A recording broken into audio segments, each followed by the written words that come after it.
Do you feel as if reality has been altered? Or that things are a bit off?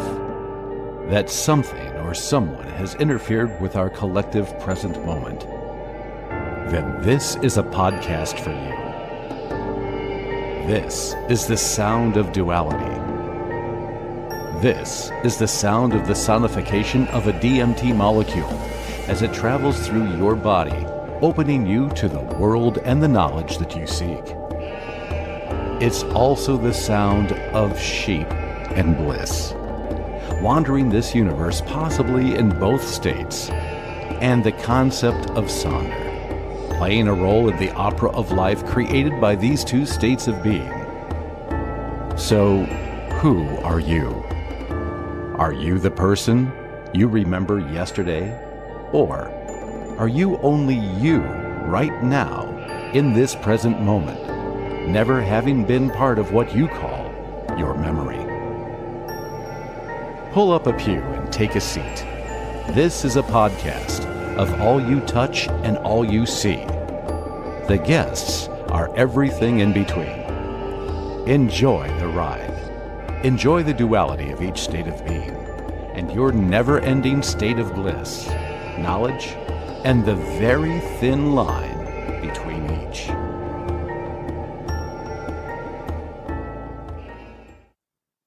Okay, everybody, this is Drew. I can't think of a better intro for this subject with the sound of sheep, and that'll make sense as we go through our interview with Dr. Peter Pry. We come to you today with a very somber subject, but a subject which we can't afford to ignore any longer. It's a subject that it's not a when, it's an if issue. The subject I'm talking about is an EMP attack on the United States or its allies, or a coronal mass ejection from the sun, such as the Carrington event from 1859. Our magnetosphere protects us, but from an event like this, our planet has no defense. So imagine being sent back to the Stone Age in the blink of an eye. This can happen. We've known about this for well over 50 years, yet will not spend the small amount of money to protect us and harden our power grid. This is the greatest existential threat we face today, in my humble opinion, due to the natural threat from the sun or our enemy countries, enemy states, with the absolute capability of achieving this event.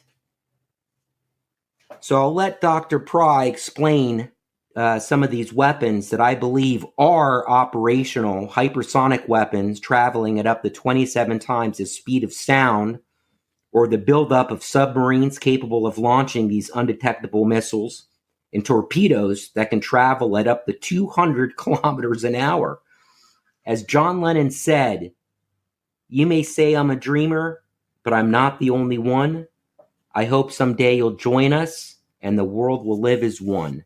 That is certainly my dream, other than living underneath a socialistic regime. But we can certainly realize this dream as a nation, the greatest nation on earth, in my humble opinion.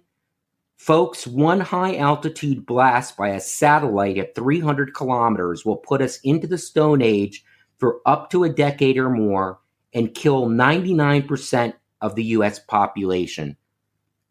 So Dr. Peter Vincent Pry, welcome, and please tell us about your background and prestigious position that will hopefully make the U.S. government see the light and spend the money to protect its citizens. Okay, my name is Dr. Peter Vincent Pry. The electromagnetic pulse threat that you're describing, EMP, is the one I and my colleagues have been most concerned about.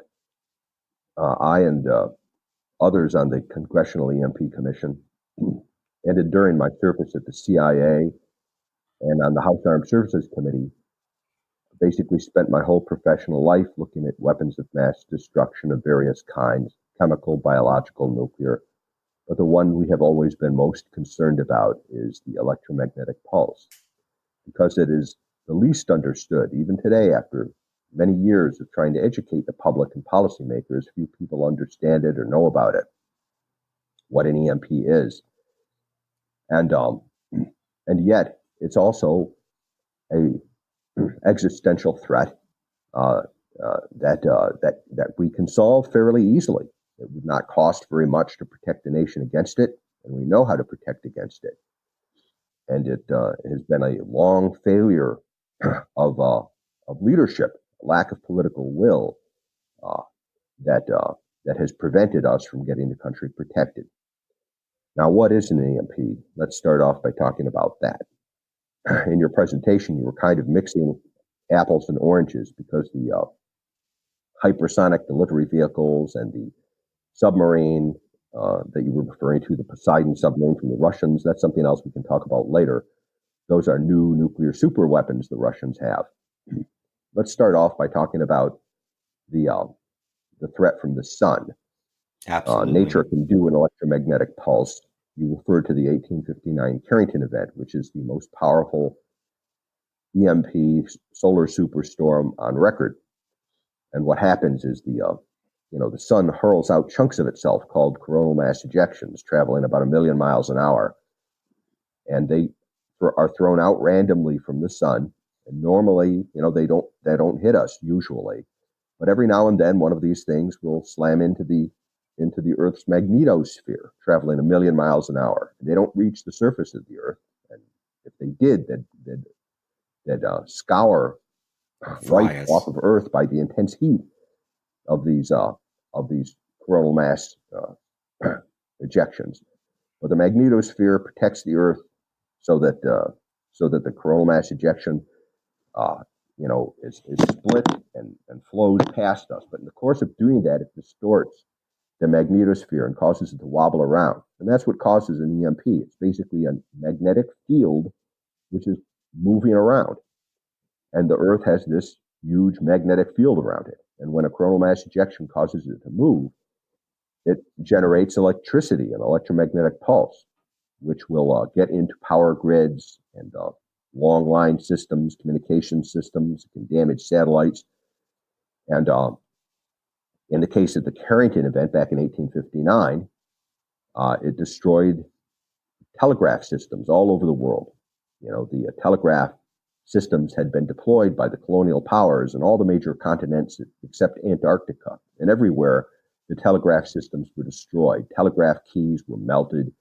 Telegraph it even killed one man, didn't lines running through forests burst into flame and caused forest fires.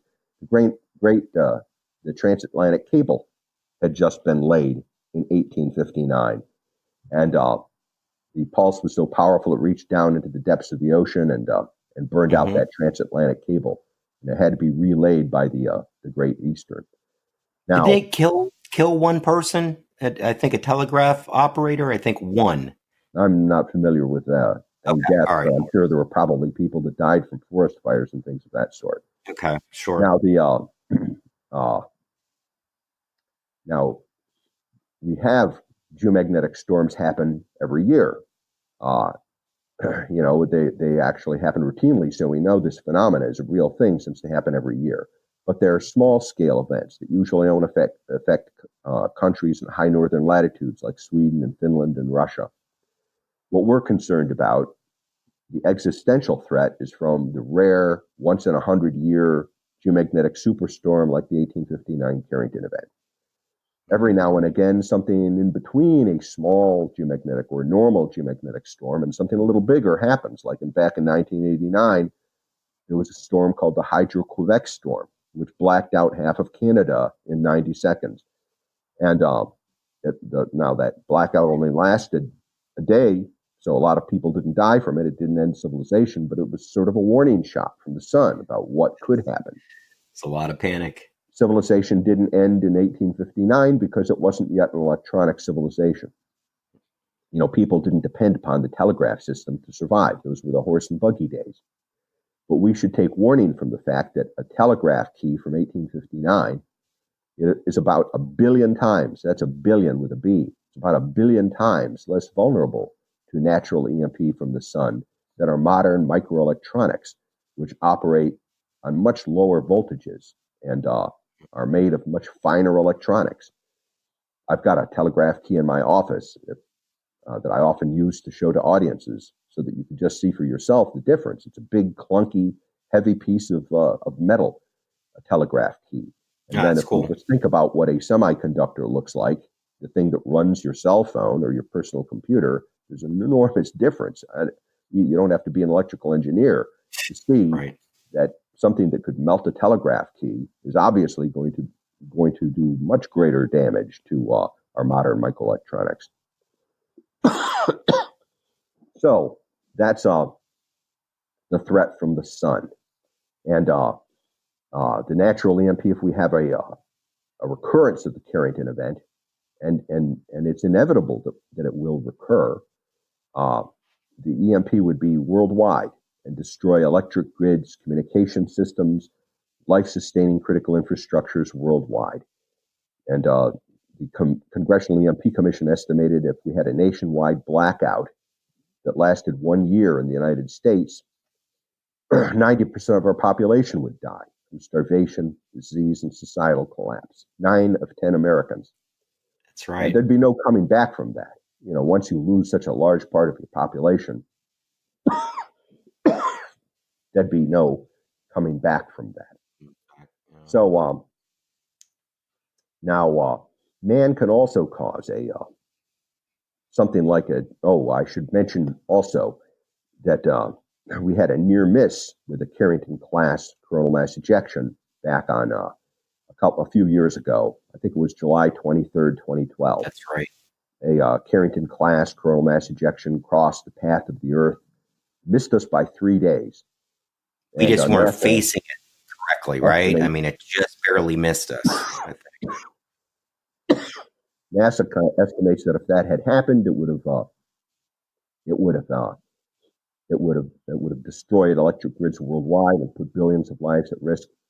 And their estimate is the likelihood of recurrence of a Carrington class geomagnetic event is 12% per decade, 12% per decade, which virtually guarantees that within our lifetimes and no later that of our grandchildren, we will experience a natural EMP from the sun, that would put all of electronic civilization at risk. Now, that's the natural EMP threat. The man can create an EMP that's even worse than the EMP from the sun by detonating a nuclear weapon at high altitude above the atmosphere. Any nuclear weapon detonated above 30 kilometers will start generating EMP on the ground over a large area. A nuclear weapon, any kind of nuclear weapon detonated at 30 kilometers altitude will create an EMP field on the ground with a 600-kilometer radius on the ground. That's a good chunk of the United States, and that alone would be enough to end the United States as a civilization. Because something like that, say you had a primitive atomic weapon such as terrorists could build, you could get that up to 30 kilometers with a weather balloon. And if they detonated it anywhere over the eastern part of the United States, it would collapse the eastern grid. 75% of our electricity and most of our population lives off the eastern grid. We can't survive without the eastern grid. And if you go up higher, you get a bigger EMP field. North Korea's got 2 satellites orbiting over us, the KMS-3 and the KMS-4. They're orbiting at about 400 kilometers. And they, if they have a nuclear weapon on them, and the EMP Commission, on which I served as the chief of staff for 17 years, assessed that these satellites may well have. They may well be armed, nuclear armed. We don't know for sure, but it's we think the likelihood is so great that we recommended that the satellites be shot down. And if they are nuclear armed for a surprise EMP attack, the EMP field you could generate at that altitude, 400 kilometers, would cover most of North America, all of 48 contiguous United States, most of Canada, and a good chunk of Mexico. The Caribbean a little bit. Now, a third EMP threat can come from non-nuclear EMP weapons. These don't generate fields as big as the nuclear EMP weapons. They are very localized, usually a couple of 100 yards, but they're much more available than a nuclear weapon. You can actually buy devices out of electronic magazines. For example, there's this thing called the EMP suitcase, which is advertised for sale in electronic magazines, and it looks just like a suitcase, and it will create a non-nuclear EMP field out to a range of a few 100 yards, and very intense field, 100,000 volts per meter, which is a very intense field. You don't have to be an electrical engineer to understand. I mean, think about the electricity in your home. The typical voltage that comes out of a plug in your home is 120 volts. Imagine if you had an outlet in your home that was 100,000 volts. What do you think would happen if you plugged your vacuum cleaner into that? It would probably be vaporized. So even this non-nuclear EMP weapon is creating very destructive, very high EMP fields. But it's not intended to be used as device, because this is legitimate. The manufacturers don't intend for it to be used as a weapon. It's a legitimate diagnostic tool. It's used, for example, if you're trying to lay out an airport and you want to know how far away the landing strip has to be from the traffic control tower radars, so that the radars don't fry the electronics in the plane. Before you build the airport, you might want to use a device like this to say, well, this is how far apart they have to be so that we can be safe. Or if we have heavy electronics inside of the machinery in a factory, you might want to lay these things out using this EMP suitcase to simulate the heavy machinery, so that you'll know how far apart they have to be spaced so that they don't destroy each other. So that's what it's intended to be used. But anyone can buy one, and you don't even need a license or anything. You need a license to drive a car, you need a license to buy a gun, a pistol, but you don't need a license to buy the EMP suitcase. And This is basically a weapon of mass destruction. Mm-hmm.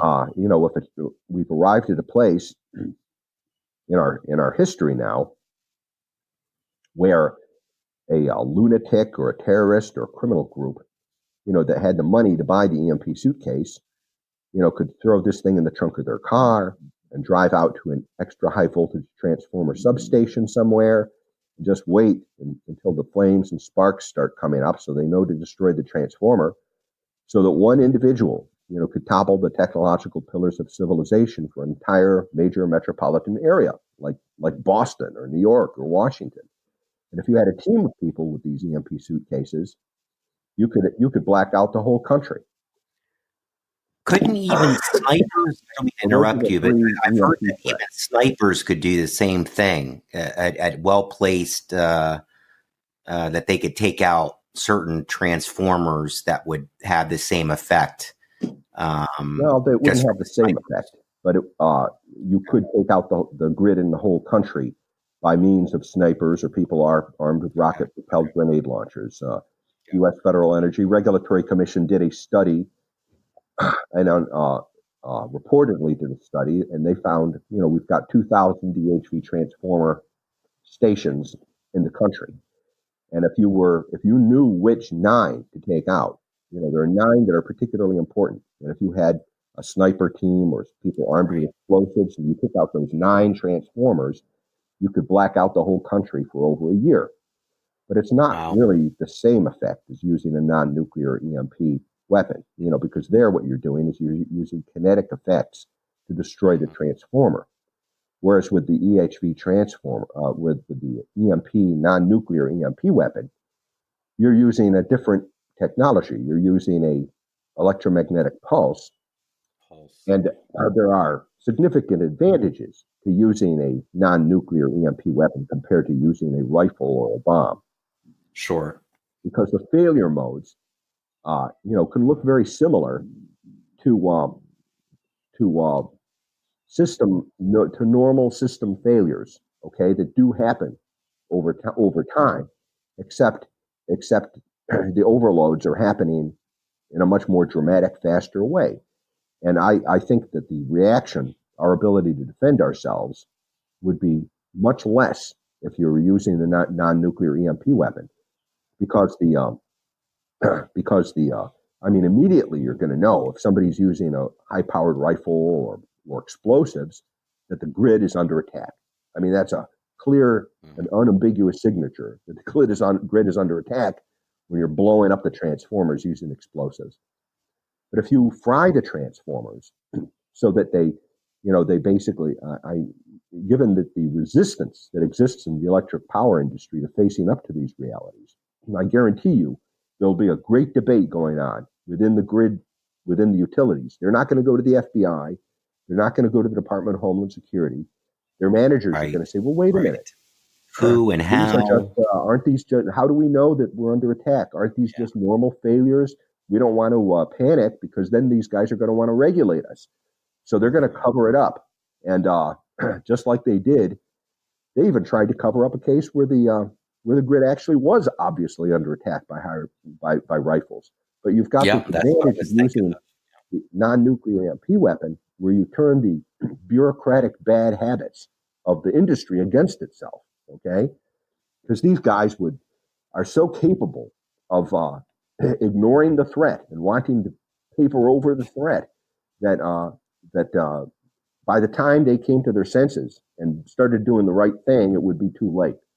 So there's very significant advantages, from a bureaucratic, political kind of standpoint, to use the less a stealthier, called the EMP suitcase. It's a stealthier form of attack. Now, the bad guys, Russia, China, North Korea, and Iran, they all have in their military doctrines, they all plan to attack our electric grids, and especially, they call it a new way of warfare, sixth generation warfare, cyber war, total cyber warfare, total information warfare. They have many different names for it, but they would basically throw in the kitchen sink to attack us. And we are very far behind understanding our adversary approach to attacking our electric grid and critical infrastructures. Here in the West, we are sort of debating over, well, what should we be defending against? Should we give highest priority to protecting against nuclear EMP, or cyber attacks, or non-nuclear EMP weapons, or sniper, physical sabotage? Which of these things should we really be protecting against? Well, the answer is all of the above, because that's what they plan to do. They would use all of the above, even though you could take down the grid with just one of these, on a protracted basis, and destroy our civilization. Any military commander, of course, prefers redundancy, because the effects are mutually reinforcing. You get a synergistic advantages, when you have a combined arms approach to attacking anything. I like to use as an example the Blitzkrieg invented by Nazi Germany before World War II, which was one of the greatest revolutions in military affairs in history up to that time. The Western Allies thought that the next big war, the Western Allies back in the 1920s and 30s, hadn't thought of the Blitzkrieg. It was off their radar screen. They thought the next war would be fought. No defense against that. They thought the next war would be fought like the last one, in trenches using barbed wire. The Nazis used a combined arms approach. They had, armored divisions. They had mobile infantry, moving in trucks instead of marching forward on foot. They had air power, and they combined all these things so that they would attack the other side with all three of these. And the effects were devastating. It enabled Nazi Germany to almost win World War II. They overran Europe, Western Europe, in a year and a half. Because in addition to the technological failure on the side of the Western Allies, there was also this failure of strategic imagination. If you look at what the Western Allied armies were thinking of, we also had, we had air power, we had tanks, and we had trucks to move infantry around. But the way we were thinking about using them was very much in World War I type terms. The tanks weren't in divisions. They were mixed in with infantry, and we were thinking of using them like cavalry. And there was a big debate going on in the Western democracies about, well, should we give which service deserved the most attention? Should it be the infantry? Should it be tanks? Should it be air power? General Haig, who had been in charge of the British forces in World War I, thought the cavalry was still going to be relevant. And he thought the focus would be on building up a strong cavalry. Well, all of that turned out to be incorrect. The correct answer was that we needed not only to build all of those things, airplanes, tanks, mobile infantry, but we needed to imagine a new way of warfare to use all these things in coordination. And on our side, when it comes to cyber warfare, when we think of cyber warfare, we think of it in terms of computer viruses and hacking. And we don't think of it as a combined arms operation, the way the Russians and Chinese and North Koreans and Iranians do. And so our people are arguing among themselves, all the money should go into cyber, understood as computer viruses and hacking. But the Green Beret types, the SEAL teams, will say, well, no, wait a minute. You can accomplish the same thing with a rifle. So we should be focusing on kinetic damage to the grid. The nuclear. I don't mean to interrupt, but I would just want to say what bothers me too is it's the bureaucracy, like you're talking about, that we have here. It's the difference in cultures and how China, their culture is so different that they think decades ahead in time and plan in that fashion, which is so much different than the way that we do things and squabbling over, something today or that over the next year or two, instead of planning out like they do. They literally plan decades or even centuries, ahead of what they're going to do. Well, there's another and more important difference between our society and the societies of Russia, China, North Korea, and Iran. And that is that military dictatorships like Nazi Germany or like Germany in World War I or like Russia, China, North Korea, and Iran today, their focus is on military power, on being prepared to fight war. They're poor, paranoid national security states, and they pour their best resources, their best intellectual resources, and their material resources into preparing to fight the next war. That's where their creativity goes. That is not the case in free societies. In fact, free societies tend to give low status to our military and to our national security people. It's not the case across all of our society, but that for much of our society it is true. You can just look at our movies, for example, and how many of them, one of the most frequent villains that appears in American Hollywood movies is our own military or our own intelligence services. They're the bad guys. And people who go on for careers in the West Point or join the military, how many Americans are eager to do that? They're not. Right. The status of going into there is not great. The pay is not great. All the things that we value as a society are not available to people who go into the intelligence services or into the military. And even the motives of our own military are questioned. That we're warmongers and we're just trying to scare people and we're part of the military-industrial complex, right? Our creativity, and I'm not criticizing it. This isn't just unique to our society.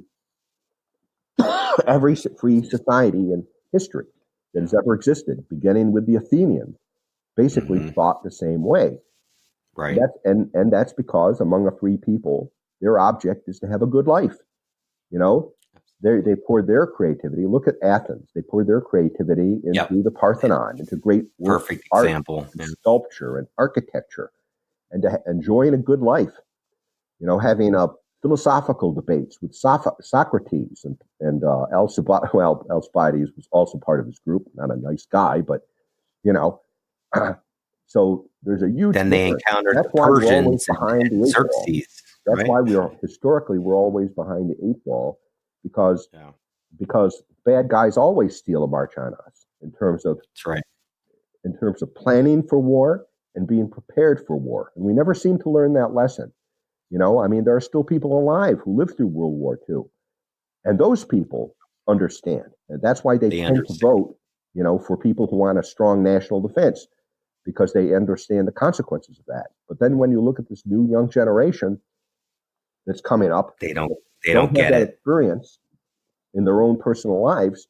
In fact, our universities teach that America is responsible for all the bad things in the world, that we're the problem, and that unfortunately free societies tend to do that too. They tend to be so focused on their own shortcomings because they're not perfect, okay, that they lose sight. You're hitting the most important issue to me. Yeah, and what they're teaching. Free societies are rare in history. Most societies which have existed in history are not free. They tend to be authoritarian or totalitarian states, and that's one reason. You know, it's kind of a miracle that we've got so many free societies at this moment in history. And it's all because of the United States, because America has been there to save freedom in 2 world wars, and has served as a model, so that we've had this brief shining moment in the history of man, you know, beginning with the American Revolution, where France and other countries have looked to us and copied the American experiment. Absolutely. But in the span of human history, this is a very short moment, and it's a perilous moment now, you know, because you've got a situation because of the EMP threat that even a failed state like North Korea could take us out. And it's appalling to think that a state like North Korea is able to orbit 2 satellites over us. It could end our civilization, and we don't have the political will to shoot them down. Right. Anyway, I'll take a pause here. That's the EMP part of my presentation. I apologize for being sick here. I'm coughing a lot and stuff. But I was going to mention that. No worries. I really appreciate you being on. I know you're sick, not feeling well, but you're doing a great job. I really love that you're hitting on the younger generation, that it's interesting that all of this is occurring, as you said, as the last of quote, the greatest generation is now fading off. They're pretty much all passed away. There's only a couple that are left that truly understand what that fight was about. And like when you were bringing up Nazi Germany, you know, thank God Hitler, with his hubris, made the mistake of trying to fight a battle on 2 different fronts in going after Russia, and then Russia, you know, understanding and using weather to its advantage and so on and so forth. But you know, the whole point is he made that mistake, and you know, if he didn't, we may be living under a different world right now. Absolutely. You know, what is the thing that there's such a failure to understand history? Yes. You know, people kind of take it for granted that we won World War II now. And people actually, there's a misconception out there that our victory was inevitable, that it was inevitable. No, we were very lucky. Lies we would have won. Well, I'll tell you, the people who lived through that don't have that view, and the people who lived through that understood the truth. For example, what you said was absolutely true. Really, Nazi Germany had won World War II in 1940. If Hitler had not decided, he threw away victory in World War II by betraying Stalin and deciding to betray the Hitler-Stalin pact. He didn't have to do that. Stalin didn't expect him to do it. I mean, can you imagine what the situation would have been if the Soviet Union and Nazi Germany remained allies throughout World War II? How would we have possibly prevailed? And D-Day was a miracle as well. I mean, we put together that fake balloon tanks and different, to try to distract them, Well, there was to an think even bigger miracle that attack that in a before that different happened. area. Yeah, it was a miracle that we got through. It really was. What if Winston Churchill had not been Yep. Prime Minister of Great Britain? Yeah. Oh, Okay, God. it's a mad accident of Chamberlain. history that he became the Prime Minister of Great Britain. Yeah. You Yeah. know, Neville Chamberlain didn't want Churchill to be his successor. He wanted a guy named Halifax, Lord Halifax, to be his successor. And the only reason Churchill wasn't even elected as prime minister, he was basically appointed. There was a meeting between Chamberlain, Halifax, and Churchill that historians argue over until this day, where Lord Halifax, basically demurred in a gentlemanly like way and said that he didn't want to be prime minister. He was Chamberlain's first choice. And he basically bowed out. And it was only because Halifax decided to That one kind of decision. withdraw Thank that God. that Churchill became the prime minister. Halifax's policy was one of appeasement. That's why Chamberlain wanted him. If we'd gotten Halifax as the prime minister, Britain would have surrendered and not continued the resistance in World War II. And that's not, the winter came early. That was on the Russian front. There were a number of things that, frankly, are miracles that accounted for the Allied victory in World War II. That people that are not appreciative. Well, and Churchill's pressure in bringing us in, he was the man. He was the only person that was able to do that. And I just think of that famous speech, of we're going to fight them on the landing grounds and on the beaches. And, he really had it under control and knew the propaganda, in war and how to use it properly. There's a great movie with his about own that people period and called with The us. Darkest Hour that people should watch.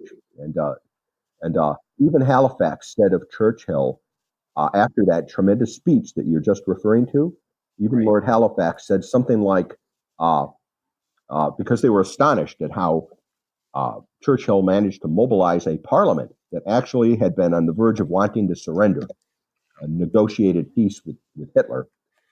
And Halifax said of Churchill that he mobilized the English language and sent it to war. And that's what Churchill did in World War II. But to think that the future of mankind hinged on this one man's eloquence, wow, that's a very close run thing, isn't it? Yes. It was a miracle that he became prime minister. We were fortunate that his whole life had prepared him for that moment. But even Churchill wouldn't have been able to prevail if it wasn't for Hitler being so evil, that he decided that he was going to turn on Stalin and not honor this crazy contempt that he had. He thought he was going to be able to overrun the Russians and beat them. And before the winter came, if it hadn't been for that miscalculation, we wouldn't have won World War II. Well, we won't get into this. It's a whole other discussion, but also Pearl Harbor in Japan, what happened there with the mistake the Japanese made. I love listening to Dan Carlin. I don't know if you've ever heard of Dan Carlin and the podcast he does on history, but he just did a phenomenal one on Japan and everything that happened up to Pearl Harbor that I suggest everybody download and listen to. It's absolutely incredible. Well, that's another illustration. Let me talk a little about our vulnerability and one of the reasons Pearl Harbor happened. It's relevant to today, to this theme I was making about our failure of strategic imagination, which happens over and over again, because we tend not to be as creative and as ingenious as the bad guys when it comes to the arts of destruction and war.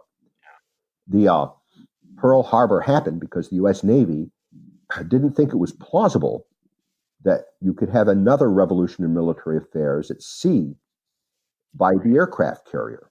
Okay, today everybody knows the aircraft carrier is the decisive instrument, right? And even China wants to build aircraft carriers. Before World War II, the U.S. Navy didn't believe it. They didn't want aircraft carriers. There was a Captain Billy Mitchell who was promoted to admiral after his death, who made a real pain of himself with the Navy proving to them that trying to prove to them that aircraft carriers were the wave of the future, the weapon of the future.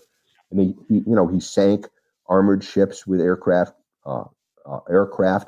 and really proved the case to people who should have been objective and reasonable, but the Navy wasn't objective and reasonable. They loved their battleships, and they didn't want to replace. And what if we had to move them out of Pearl Harbor and left, even as bad as it was? At least those ships were it was just an accident that they were out. But if the Navy had its way, we wouldn't have had aircraft carriers at all at Pearl Harbor. The only reason we had them was because a far-sighted member of the House Armed Services Committee, a guy named Carl Vincent, who was the chairman of the House Armed Services Committee at the time, listened to Billy Mitchell. He was one of the few that listened to Billy Mitchell, and he forced the Navy to build aircraft carriers. Because the chairman of the House Armed Services Committee, I used to work for the House Armed Services Committee. We write the budget for the armed services, including the Navy. And basically, Vincent said, well, if you want your expensive battleships, you're going to have to build carriers too. And that's the only reason we ended up with carriers, because Carl Vincent insisted on it. Otherwise, we wouldn't have had any aircraft carriers at Pearl Harbor. Isn't that incredible how many of these things came down to one person's decision? Right. And that's why we have an aircraft carrier named after Carl Vincent today, to honor his memory. But so that's the kind of near-run thing that happened. So perhaps we could, now in the second part of this discussion, we can talk about our failure of strategic imagination and the evil ingenuity of our adversaries in these new nuclear superweapons that Vladimir Putin announced. You made some allusions to them in the beginning of the program. Putin described 3 of them. There's more, but we're coming up on the 1-year anniversary that has almost been forgotten by the press, okay?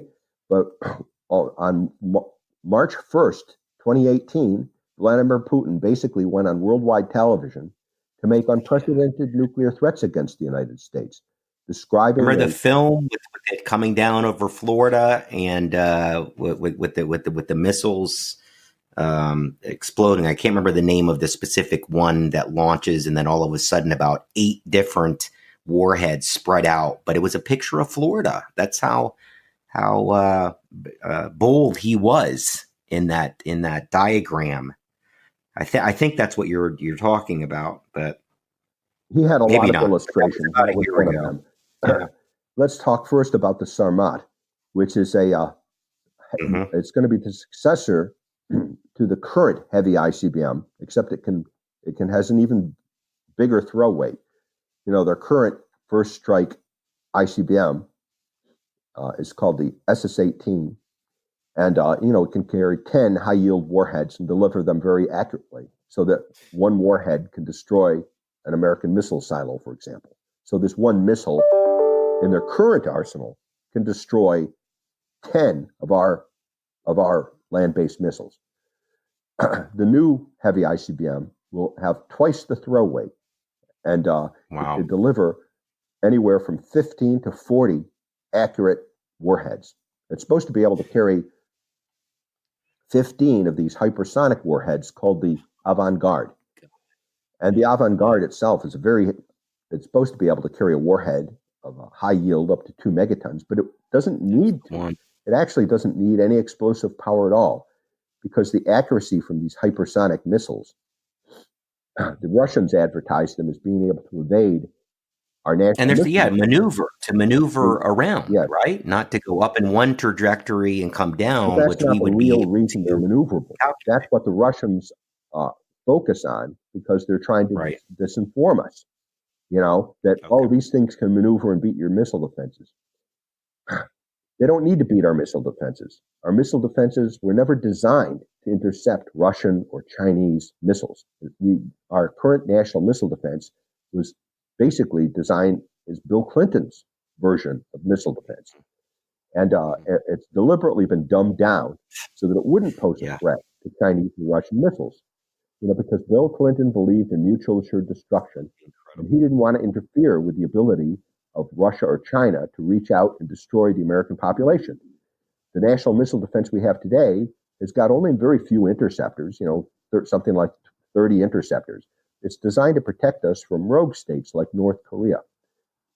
Right. And they thought that the North Korean missiles, when they finally developed ICBMs, would be much more primitive than they are. But the North Koreans have gotten help from the Russians and Chinese in building their ICBMs. So they're much more sophisticated than we thought. That's why our national missile defense has only really got about a 50-50 chance of intercepting a North Korean missile with one shot. Okay? We can probably get it, but it's going to take multiple shots because the North Korean ICBMs are a lot better than we thought that they were going to be. Yep. So this idea that the hypersonic, the avant-garde, is maneuverable to evade our national missile defenses is a lot of propaganda. I mean, yes, it will enable them to evade future missile defenses that we might deploy, but that's not the main reason they're maneuverable. The main reason they're maneuverable is because it gives them great accuracy, so that they can achieve pinpoint impact on our targets. Instead of striking, let's say, 100 yards away from target, the way an inertially guided warhead would, the avant-garde can strike right on the silo, right on it, the way a cruise missile would be able to do. Wow! So you could crater that missile silo just from the kinetic impact of the avant-garde. You don't even need a nuclear weapon in it. Although the Russians, because they're conservative military planners, would surely arm it with a nuclear weapon.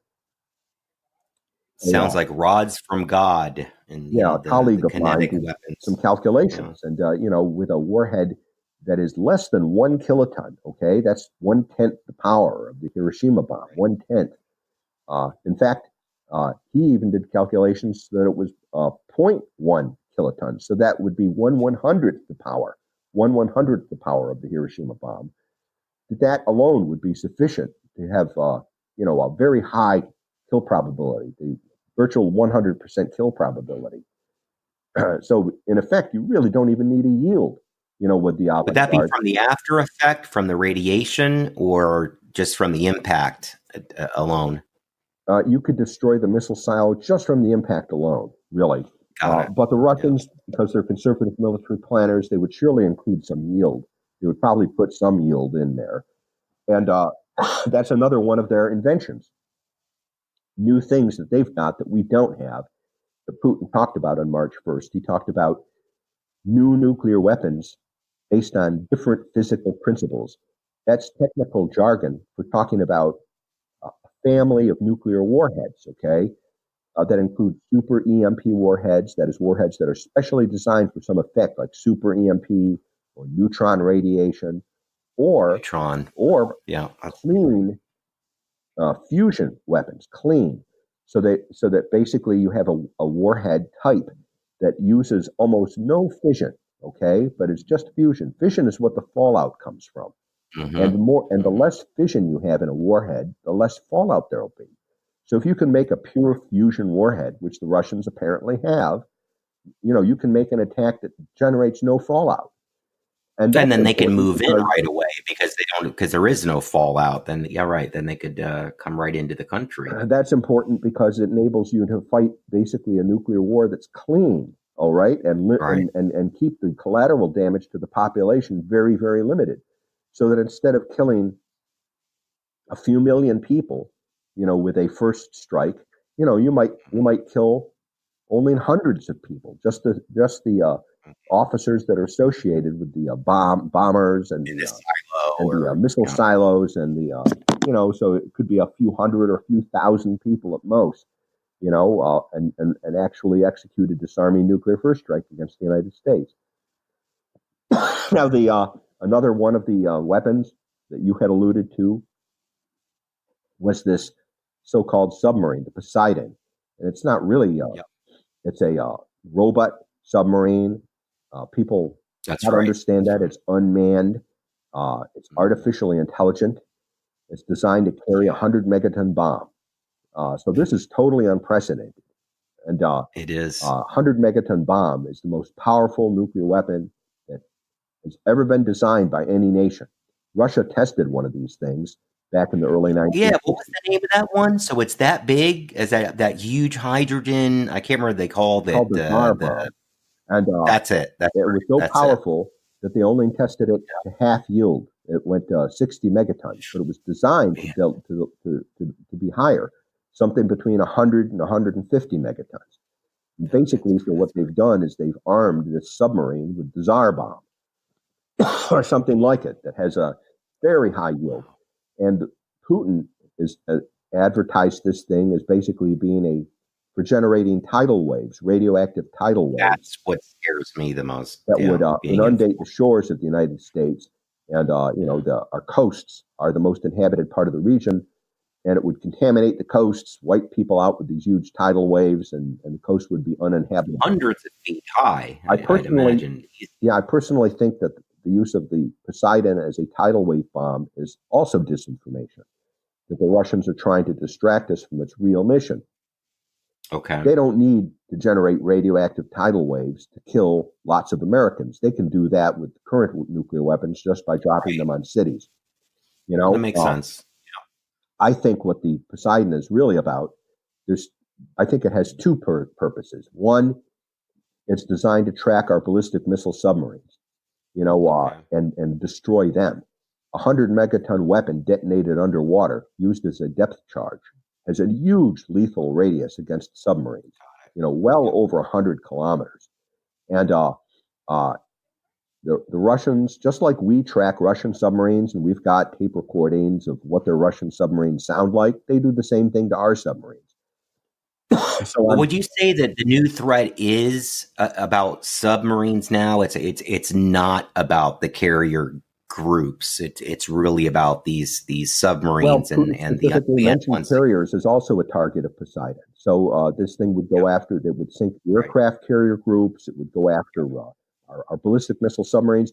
You see, the thing that saved us in the Cold War, the reason the Soviet Union didn't attack the United States in the Cold War and try to win a nuclear war against us, was the submarines. They got to the point where they could destroy all our bombers, they could destroy our ICBMs, but they couldn't figure out how to get all those submarines that were hidden at sea. Now, we had the advantage to solve that problem for them. Yeah. They still can destroy all our bombers. In fact, they can do a better job now on the bombers and the ICBMs than they could during the Cold War. But the last problem for them is those submarines.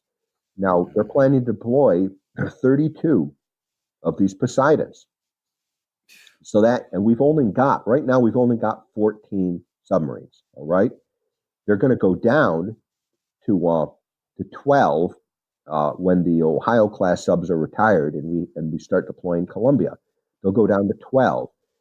Now, they're not all at sea. That doesn't mean we've got 12 submarines at sea on a day-to-day basis. You can only 2/3 of them are at port, and only 1/3 are at sea.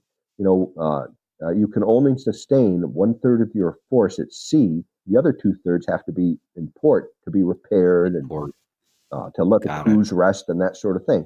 So when you've got 12 submarines, that means that on a day-to-day basis, you'll basically have only 4 submarines at sea, and that's the deterrent for against a nuclear World War III. If you deploy 32 Poseidons, that means you could have 8 of these things tailing each of our ballistic missile submarines that are at sea. And if we did manage to flush all our submarines, and we got early warning and we put all 12 out, well, how many times does 12 go into 32? It's almost 3 submarines, 3 Poseidons apiece. It's 2 to 3 apiece. So you've got redundant capabilities to have this huge submarine killer roaming around out there. Now, I wrote a report on this. Poseidon. The other purpose of the Poseidon, I think, is EMP.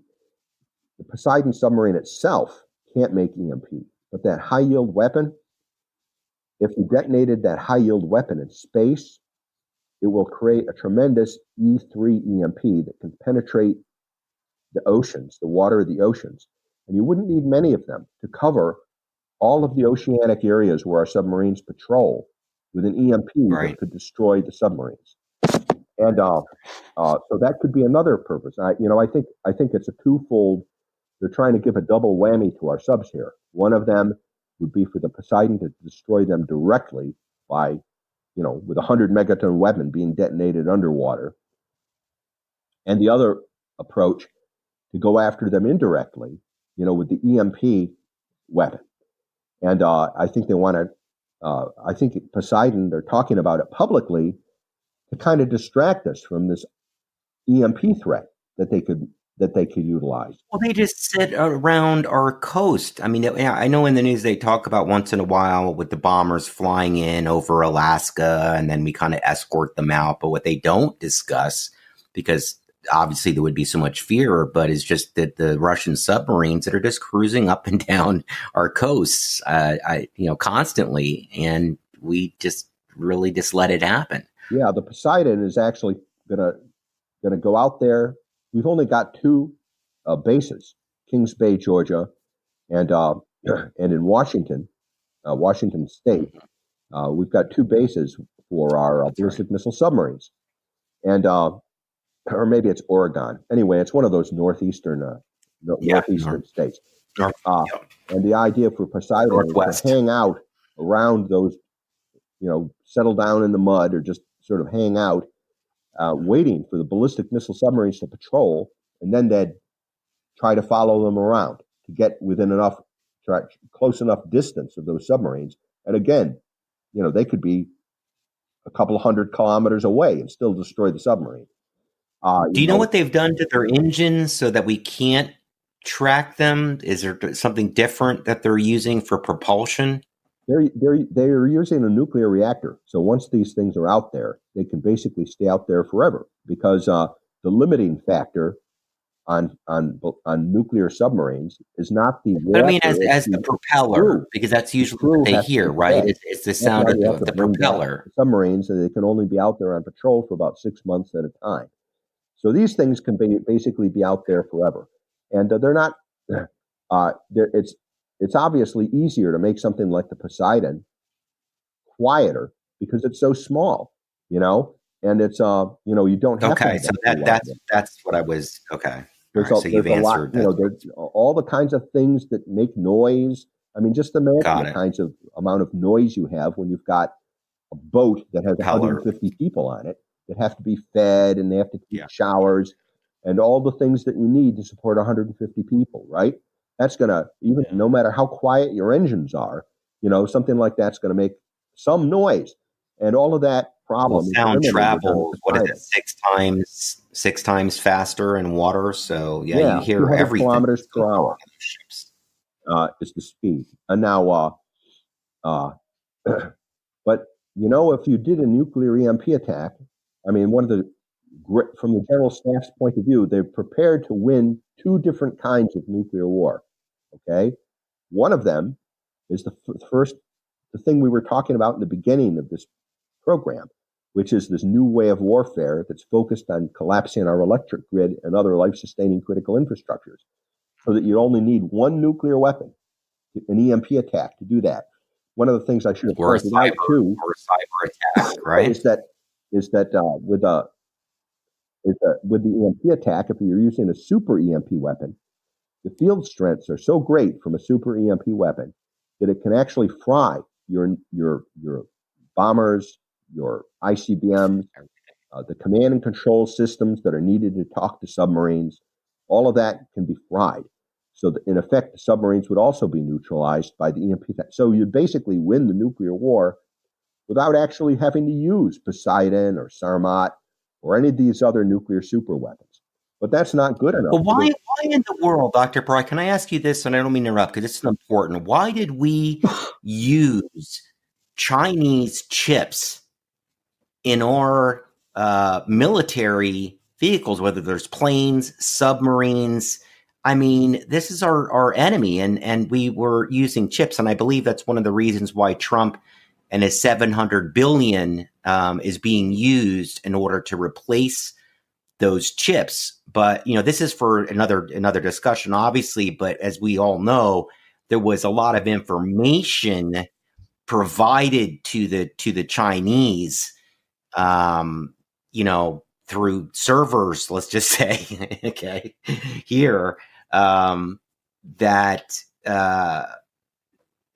just angers me to such a degree of the amount of treason, I'll call it, just going to say it, of information given to them, and these chips that are used. If you know about that, I don't know, but and a lot of our planes were just falling out of the sky. People wondered why. Well, they had a lot of microchips from China, which is just insane. Using Chinese or foreign anything, not just in our military systems, not just in our military systems, but even in the electric grid, for example. The SCADAs, supervisory control and data acquisition systems, that are little computers that are used to run all our critical infrastructures, and including the electric grid. Okay, they regulate the way electricity flows into a transformer. They run the stoplight systems, the traffic control systems for airports. They run traffic control systems on railroads. They run all kinds of industrial processes. We get a very substantial percentage of our SCADAs from China because they're cheaper, okay? But all of these systems are critical to the survival of the American people. So it could be a cyber attack. It doesn't even have to be an EMP attack. A SCADA from China to run our electric grid as it is to buy chips from China to go into an airplane for the same reason. Yeah. But we don't think strategically. Or them one of the great vulnerabilities and flaws we have as a free society. Because we tend to think with our pocketbook and not from a national security perspective first. We should always think about our national security first, not second. But we don't. They bought some of our ports, didn't they? China owns some of the ports here in the United States. As do countries, like the United Arab Emirates, that are associated with terrorism. All right. Mary Fanning, a friend of mine, has been involved in a crusade over, I guess it's the port at Wilmington. But yes, we're making. In retrospect, when you look back at the histories of World War II, and you look at the mistakes that were made by the Western democracies before World War II, people like Neville Chamberlain, trusting Hitler, for example, and people say, how could they have trusted Hitler? How could the U.S. How could the United States senators be so stupid that they thought that they could outlaw war with the Kellogg-Briand Pact and that would solve the problem? And how could those Oxford University students have been so stupid before World War II that they all signed pledges not to protect their country, to avoid, because they thought that this pacifist action would appease Nazi Germany and avoid another world war? Okay, and we make fun of that these days, and almost. Well, we had all these American companies too that were doing business. All right, but our own behavior today, in many respects, is no more responsible. Anyway, my voice is starting. I was going to say we had all those American businesses that were doing business with Nazi Germany as well. And also from the UK with the IG Farben and on and on and on. Until we finally somewhat put a stop to that. But again, it's always follow the money, right? So I think that played a part of it as well, of why we didn't get involved immediately, was because of some of these companies that were making money. Money isn't the whole answer; it's part of it. It might not even be the most important one. Okay, but we're also a Judeo-Christian civilization. And part of and our natural orientation of our culture and our civilization is toward peace. All right. We talked before about how people who tend to think in terms of national security first, people who are in the military, people who are in intelligence services, are among the least honored and people in our society, and that there are huge hunks of our society that are extremely suspicious of our own military establishments and our own national security establishments. And people don't like to think about these things. We are just as one of the great nations and people are a product of their history and their culture. Okay. Right. That's one of the reasons Why is Russia arming to the teeth against us? Because when you look at their history and culture, Russia is the product of a series of ferocious authoritarian and totalitarian states that had been invaded many times in its history. It's committed acts of aggression many times in its history. From their history, they know, or what they have learned, what they have become as a consequence of their history, is a ferocious military dictatorship. Absolutely. That thinks like drug lords or like the mafia. They don't believe in the way we do, that you can have negotiated outcomes and everything. They see it as a zero-sum game. One civilization has to win and the other one has to lose. All right? Whether it's the Mongols or the French invading you or the Germans invading you, somebody's going to win, somebody's going to live, and somebody's going to die. And that's the first thing they think about. You look at our history, Genghis Khan, all our over. civilization. We've been so fortunate. We've been protected by the Atlantic and Pacific Oceans throughout most of our history. The only time we had we had the American Revolution, we had the Civil War, but since the American Civil War, we have been hardly touched by world history. 9/11, we're upset about that. Let's face it, by the scale, 3,000 Americans died, and we've already forgotten about that, right? And our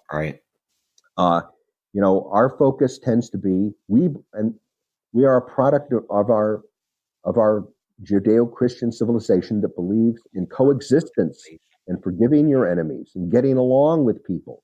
And we believe in things like contracts, right? That's why we believe in treaties. Japan, we are addicted to arms control and treaties because we really believe that if we can get the other guy, if we can just understand the world from the other guy's point of view, and we can get them to sign a piece of paper, okay, we can make our differences go away. And that's what we thought before World War II. That's what we thought before World War I. That's what we thought all through the Cold War.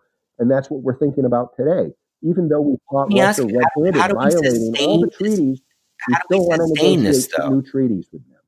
And this is how do we sustain it? Pardon me? Because how do we sustain this?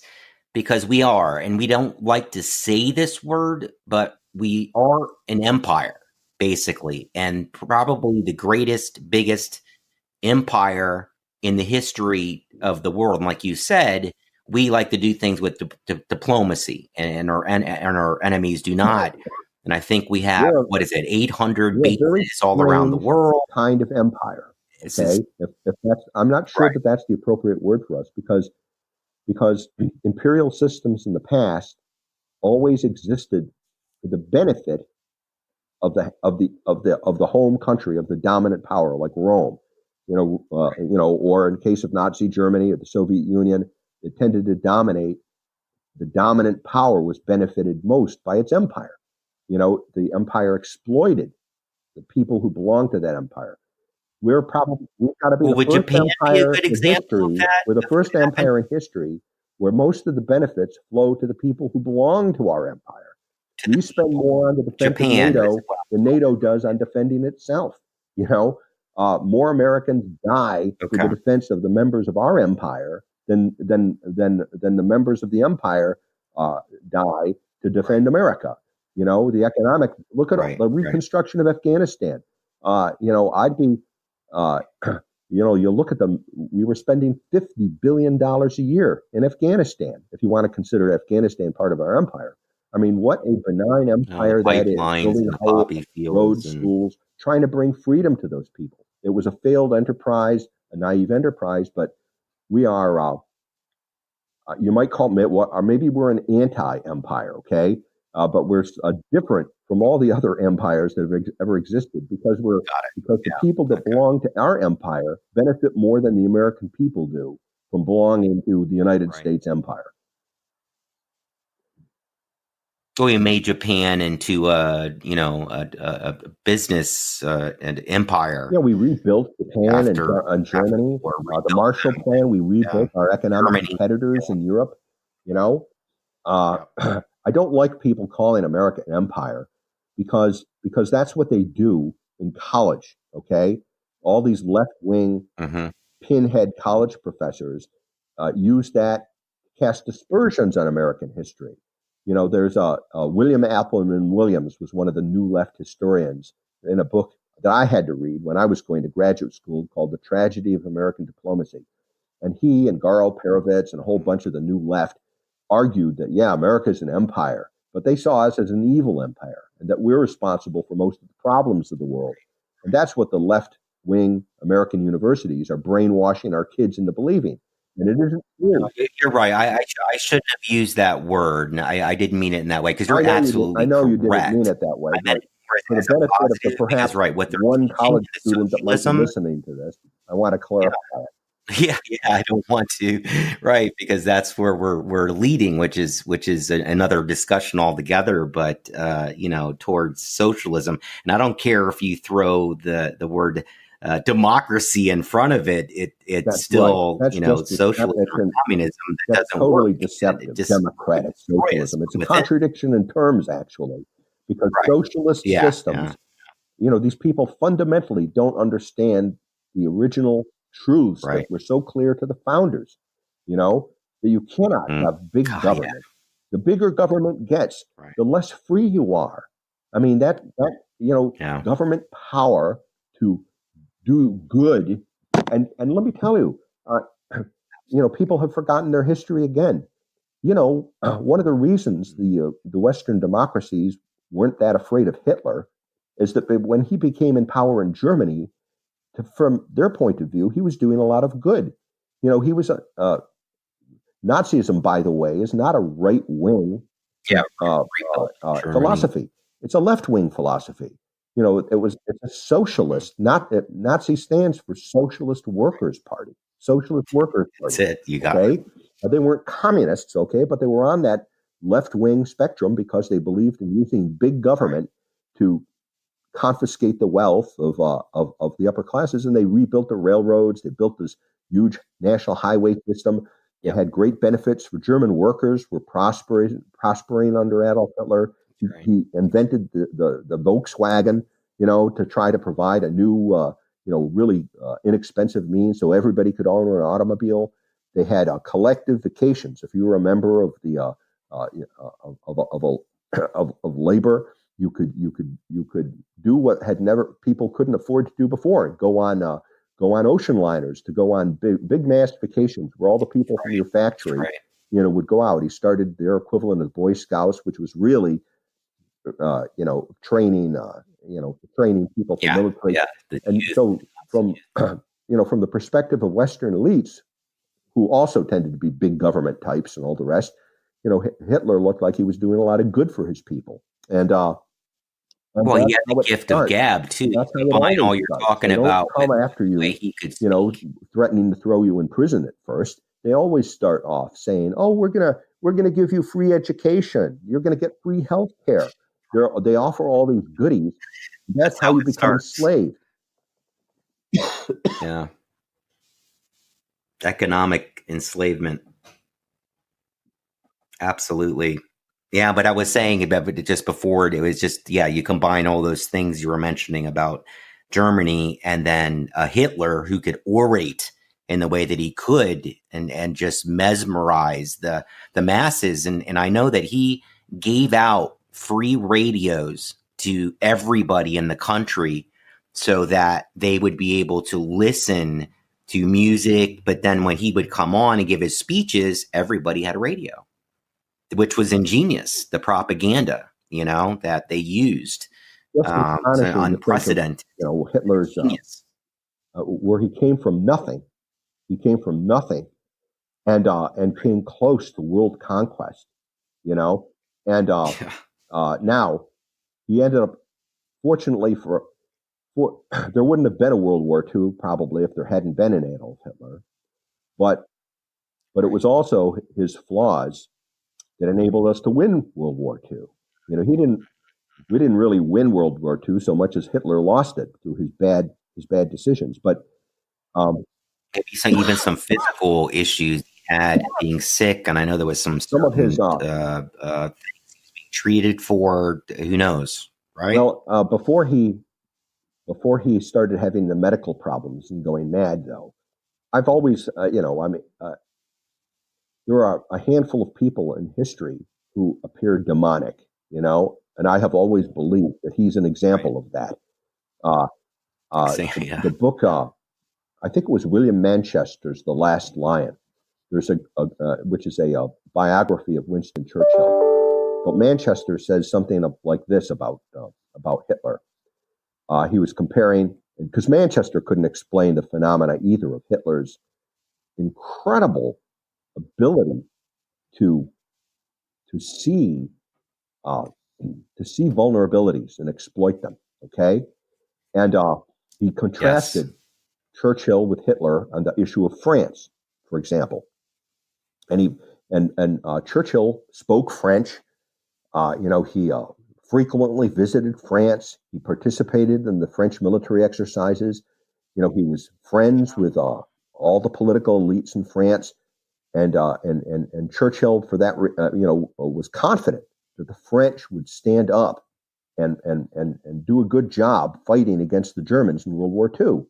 And so he put a lot of his stakes and his planning hopes were pinned on his understanding of France.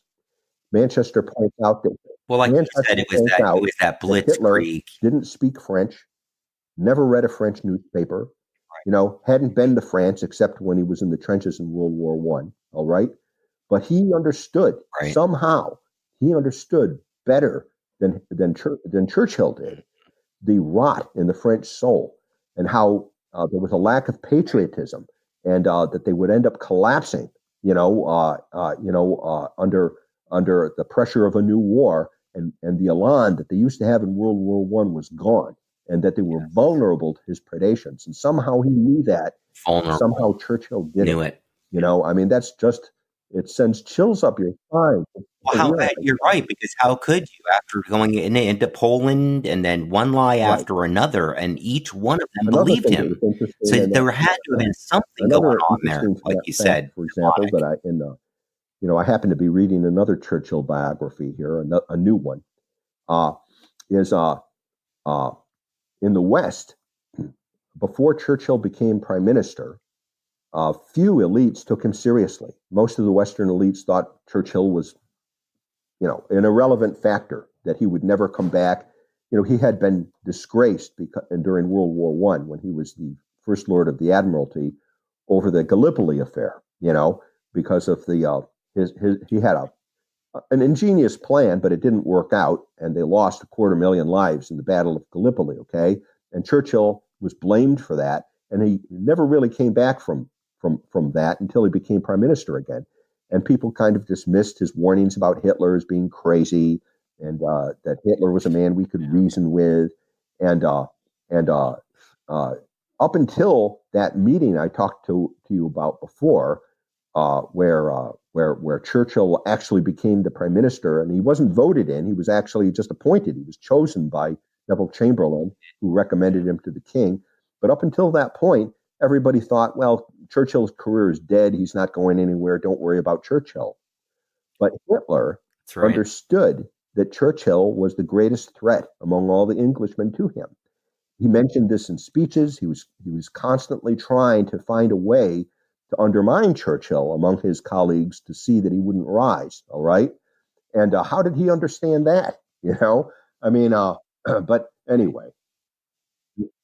Well, the resolve in the Battle of Britain and them fighting them off with their airplanes and over, the channel is just absolutely amazing to me. That part of history and what they were able to do in beating them back. It was a miracle that we managed to win World War II, and it gives me hope that despite all of our shortcomings and of all of our mistakes, and all of the poor leadership that we've had, that when the crisis comes this time, that God will be on our side again, I hope. And we'll have additional miracles. Somehow, these things tend to work out for us. So we should not lose hope and listen to the counsels of despair. A little preparation now, a little effort to help ourselves and go in the right direction can bear great dividends when the crisis is upon us. Well, let me ask you this then, because I know you've got to go. I know you've got another show coming up soon, and you're not feeling too well. So let's hit upon that real quick. So right now, in what you're doing, what do you feel are the chances in working with Trump? I'd have to imagine he's a very smart man, that he understands this, that he's got to be putting some of this money into this piece of legislation, which I think you have, right? Some legislation that we need to get passed in order to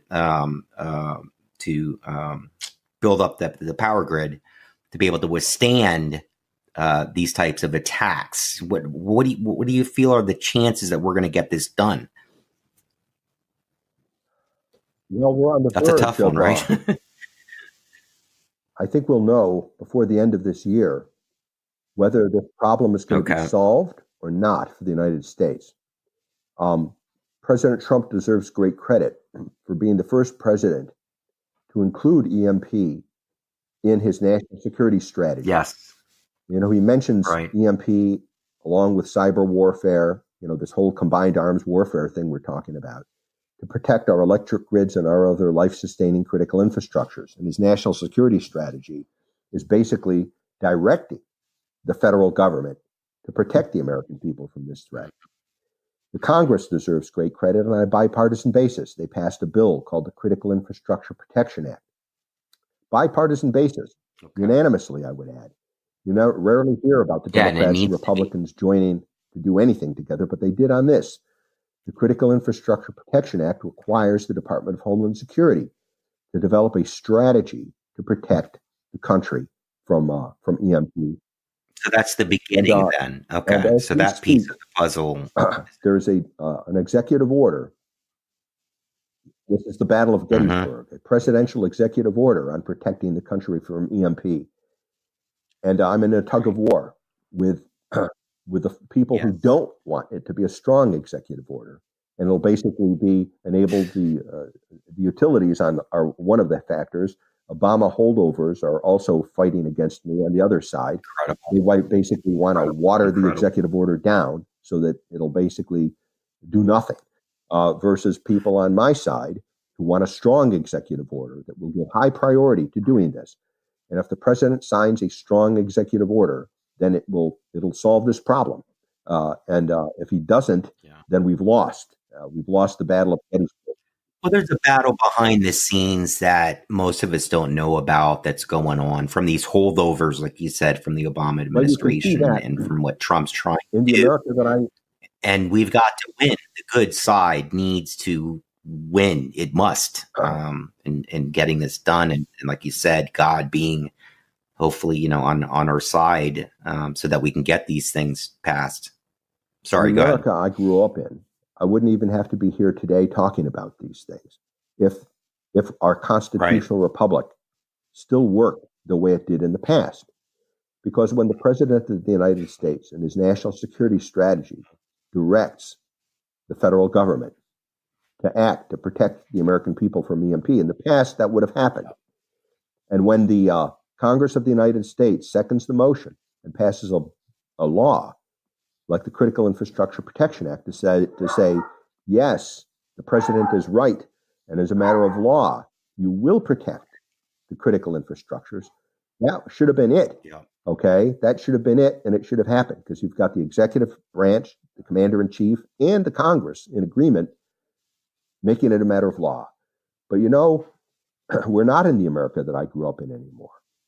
I was just going to say, your key word was constitutional republic. And again, I don't mean to interrupt, but that is so important to me because people don't realize that that's what we are. However, we have changed. We're not, because of all the Patriot Acts and all of the different things that have occurred, that we don't have the Constitution back. I mean, the greatest documents ever written in the history of mankind, between the Declaration of Independence and the Constitution and the Bill of Rights, which is being eroded. And I know this is a totally different conversation, but it's not.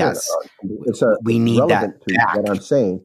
I mean, Mark Levin has made a great point, I think, of warning that, Right. while on paper we're supposed to be a constitutional republic, in practice and in fact, we're more of an administrative state now, Well, as where we Franklin have these asked, unelected bureaucrats, hundreds of thousands of them, that make the decision about which laws they want to enforce, which executive orders do they follow. And that's the problem. We've got these Obama holdovers, and not just Obama holdovers, but people who have been serving in high-ranking, well-paid civil servants, that live in the mansions in the Washington area, who are never affected by downturns in the economy. These people think they know better than the Congressional EMP Commission. career They think they know better politicians than the and no Congress. statesmen. They think they know better than the president. And for example, Right. take the Critical Infrastructure Protection Act that I just talked to you about, a matter of law.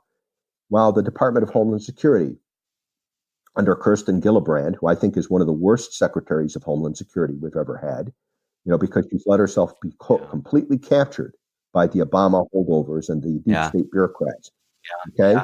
You're right. What do? Here they're given a golden opportunity with the law, the Critical Infrastructure Protection Act, to protect the country. But instead, she gets what they finally, after 2 years, they produced the strategy to protect the country. And the strategy, in effect, when you boil it all down, it's a box checking exercise. So they can say they obeyed the law. But the gist of their strategy is, well, we're going to study the EMP threat. It's so complicated. We're going to continue to study it until the year 2028, and then we'll make a decision about what to do. 2028. Studying it. Now, the EMP Commission provided a blueprint back in 2008.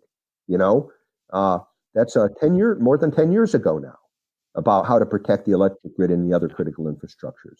So that's the problem. But they'll sign a law or something that was written that's 1,000 pages that they haven't read, that was just put in overnight, right? So that's what's incredibly frustrating. Even though I'm a President Trump supporter, and I've been a huge President Trump fan, and I've given him great credit for the executive order and all the rest, too. I think he has failed in a very important respect.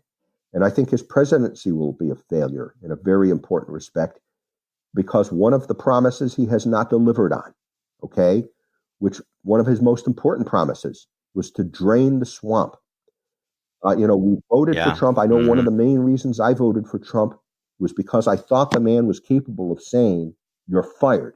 You're fired." That's right. He's still surrounded 1,000 by times. People. He needs to say that 1,000 times. He only needs to say it 5 times to get us protected from EMP. I know the 5 people in the government who are basically holding up and sabotaging us on EMP. If those 5 people were fired, would be but he needs to do more than that. What I think the American people don't understand, and why a lot of President Trump's agenda is being thwarted, is because we have a President Trump, but he's trying to run the government with an Obama administration. So many of the people beneath the thin layer of his appointees basically are Obama holdovers, or they're deep state bureaucrats who have no loyalty to his agenda. And I don't want to make it just a Democrat thing, because frankly, there's a lot of Republicans. The Bush Republicans. There's rhinos. And there's a heck of a lot more of those people still in the government. Rhinos and Obama holdovers and just your typical idiot deep state bureaucrat, who if he never heard of it, he thinks he knows better than everybody else, and he wants to continue doing business as usual. And these are the kinds of people that need to be gotten rid of. The dead wood and the idiot. Well, we're being run by the corporations. Wouldn't you admit that? Like what we see happening now with all the big social media companies and everything that's going on, and they're even coming in now and sitting before Congress. That's who's really running the country. And as you said, these holdovers that have even admitted on tape, and you can see them on video crying, because Trump was elected, and it's just this division is the problem. And then the holdovers, as you're mentioning, within his administration that he's got to get rid of. President Trump ever he's got to get rid of these. I think because he was a businessman, he thought, right. And in fact, I know they had this discussion when he first came in his first year of office, that they didn't that they didn't think they would need to purge the system and engage in a lot of firings and replacing them with their own people, because he thought that the bureaucracy was professional, quote unquote. In the private sector, lawyers are considered professionals because it doesn't matter what your politics are. You can pay, if you pay a lawyer and you hire a lawyer, he will argue either side of a question with equal competence. That's a professional. But that's not the way it is. That's the way it is in the private sector, but that's not the way it is in government. In government, ideology matters a lot, and these people are not professionals in that sense. They come in because they have a particular worldview and a vision, and if the president's vision and objectives are different from theirs, then they will undermine him and sabotage him and wait. What was it, the APAC? And, they had a 16-year plan of what they were going to do, between the Clintons and the Bushes, and then hopefully getting Hillary in, which of course they thought, as they say, which she would never lose. And of course, we would be living a completely different life right now. I believe we would have been at war. People have been, to take one example, this coup d'etat that's going on against President Trump from his own Justice Department and FBI, and it continues to go on. Can you imagine? Suppose President Trump wasn't president, okay, and we had the Obama administration. Yeah. Can you picture this continuing to go on in the Obama administration? No way. Obama would have shut that all down. Eric Holder would have shut that all down, and there would be no investigation of Obama. It would have been called out for what it is, a political attempt at a coup d'etat to reverse the results of the election. It makes it easier that the mainstream media would have supported anything Obama did, okay? President Trump would have to take a lot of heat for doing it, but the mainstream media despises him anyway and constantly denounces him on a daily basis. Well, I think why has he not shut this down? At some point, one has to stop feeling sorry for the president and say, "Sir, this is your own doing. Give the order, give the command, fire these people, tell them to shut down the investigation. It's not legitimate. It's clearly not legitimate." I think well, and the media, because it's not a free media anymore. It's obviously paid off by these different corporations and their own agenda. Why doesn't this administration lean on the Federal Communications Commission to start enforcing certain provisions there that are supposed to prohibit the kind of activity we see coming from the mainstream media that's so obviously political and biased? And he should be on TV more. He should be doing fireside chats with the American public, letting them know what's going on and behind the scenes. And then let me ask you this, which is a controversial question, but what do you feel about this QAnon phenomenon? The QAnon phenomenon? Have you heard of that? The QAnon? The what? QAnon. The Q movement about this, somewhat of a conspiracy of having Q and the military project, people behind Trump, behind the scenes that are doing certain things and hopefully draining the swamp, and that there's a battle behind the scenes going on. I don't follow QAnon. I don't know much about it. I've heard. Okay, I was just wondering. I can tell you from where I sit. Okay. The swamp is alive and well. There's not a lot happening to fire it or replace these people. Right. I think Trump made a lot of progress in the first year of his administration because these people were afraid they were going to be fired, and they had their heads down and they were behaving themselves for a while. But after they realized that he wasn't going to fire them, have you noticed how things have gotten worse and worse? They feel safe now, and they're so the bureaucracy is coming out from under their rocks and getting more and more aggressive in trying to undermine the president. Well, I see by the clock on the clubhouse wall here, we've run an hour and a half, and I need to preserve my voice for the next interview. Yeah, I know you do. And real quick, Jennifer, I know that you had a question, and she had a good one, and just about how the American public, what could they do, if you could just quickly say, to prepare for something like this? And I know that you've said before in the past, look, have at least 6 months worth of food, water, provisions. But then again, realistically, we know that's probably not even nearly enough. But is there anything that we can do? There's plenty that people can do. We are the masters of our own. Like if I could answer your question, okay? I've got one of my books is called Blackout Wars. All right. I'd recommend people get that book. It's available on Amazon.com. The first thing you should do, Perfect. The first thing you should do is not give up on political solutions. Okay. The easiest thing to do is to get the bureaucracy to use the vast amount of taxpayer money that they're taking to do their jobs. Write to your congressman, your senator. Tell them to join the Congressional EMP caucus, which is headed by Congressman Doug Lamborn.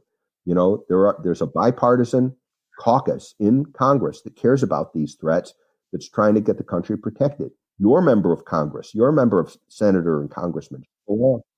Does that work if you write to them? Will it work? Do they really listen to you if you write and you call and you do these things? Calling is better than writing, okay? But I do, both. I provide pressure on them. Both. If you've got any way of contacting the White House or tweeting to the president, I'd recommend, tweeting to the president, protect us from EMP or something like that, so that he'll know that there is a constituency on that. Read my book, Blackout Wars. You don't have to wait for Washington and shouldn't wait for Washington to solve this problem. Individual states can protect themselves. No. Down there in Florida, as a matter of fact. You are from Florida, right? Yeah. Right, correct. Governor Scott actually started, there was a Democrat, she's now a Republican, Michelle Raywinkle Vasalinda, who started a movement in Florida. Okay. She tried passing legislation to get the Florida grid protected. Governor Scott had worked with her to establish an EMP and cyber legislative action group. Now, when Governor Scott left, that stopped. But there's no reason that shouldn't continue in Florida. You can harden the Florida grid. The governor of Florida, in my book, there's a 1-page executive order that if the governor signed it, it would be a huge first step toward getting the Florida grid protected. There's a bill in my book. All you have to do is write in the word Florida, and if that bill is passed, it would be a huge step forward toward getting Florida grid protected. Huge. So before you start becoming a survivalist, okay, I think people should prepare. But by far the easiest thing to do, and the first thing you should do, is try to make the political system work in your favor to protect your family, to protect your communities, to protect your state. Even though Florida is part of the Eastern grid, if you protect your generators and your transformers, and this can be done pretty inexpensively, you can keep the lights on in Florida. And how fast could it get done? Even if the rest of the country goes down. How fast would it happen? How quickly could we get it done? A lot could be accomplished in 6 months. It wouldn't be perfect, but a lot could be accomplished in 6 months if you did it on a crash basis. Okay. Now, and in addition to that, people should prepare. I expect people in Florida are probably more prepared elsewhere than elsewhere in the country because you've got hurricanes down there. But yes, you should have a food supply, access to water, have a medicine kit and know how to use it. But you should not, and this is a mistake that a lot of preppers make, you should not give up on the system. And I'm seeking to make the government work for you, okay? Because just because and focus just on preparedness, that would be a huge mistake.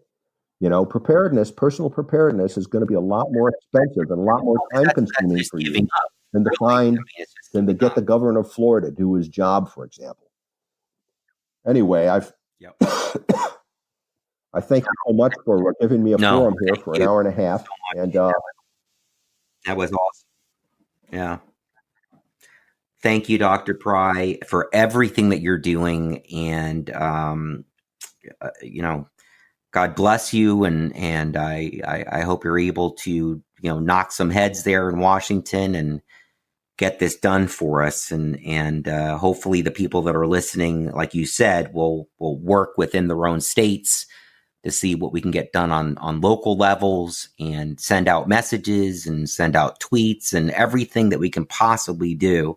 Because if people were listening to what we were just saying, they would understand again that this is probably one of, if not the greatest existential risk we have right now. It is the greatest existential threat to our civilization, but it is also no excuse for us to be vulnerable to it. It's one of the few existential threats that we can actually take off the table and protect ourselves from it. And I will actually be down in Florida on next week. I'm driving down there to work with some of my colleagues who want to get Florida protected. Good. Very good. That's good to know for me. Well, thank you for doing that so much. All right. We'll let you go unless Jennifer, did you had anything real quick or no? Poor Jennifer. We should have let Jennifer do more talking. Oh, you know what? I think we lost her by accident. All right, no worries. Thank you so much again for coming on, Dr. Pry, and putting up with me over and over trying to get you on. Thank you for making the time to do this. And I know our listeners are going to, absolutely enjoy this and do the right thing. And hopefully we'll get this done. Okay? Be well. Bye-bye. All right. Thank you. Yep. Have a good time on your next interview. Bye-bye. Thank you for listening. Now, please hit that subscription button and give us a beautiful 5-star review so people can find us, and maybe a short, nice written review too, if you don't mind. Also, follow us and help a great cause in the making of this podcast and our dream of supporting the Innocence Project. Hit that Patreon support button in the show notes and help us with whatever you can today. Keep us up and help us keep the duality of life in check by producing more and more incredible content. Also, follow us on Facebook under Pull Up a Pew Podcast, and Twitter at Pull Up a Pew Pod, P-O-D. Instagram, Pull Up a Pew Podcast. Don't have a lot up there yet, but we will. For all you touch and all you see, this is Drew, and I'm out.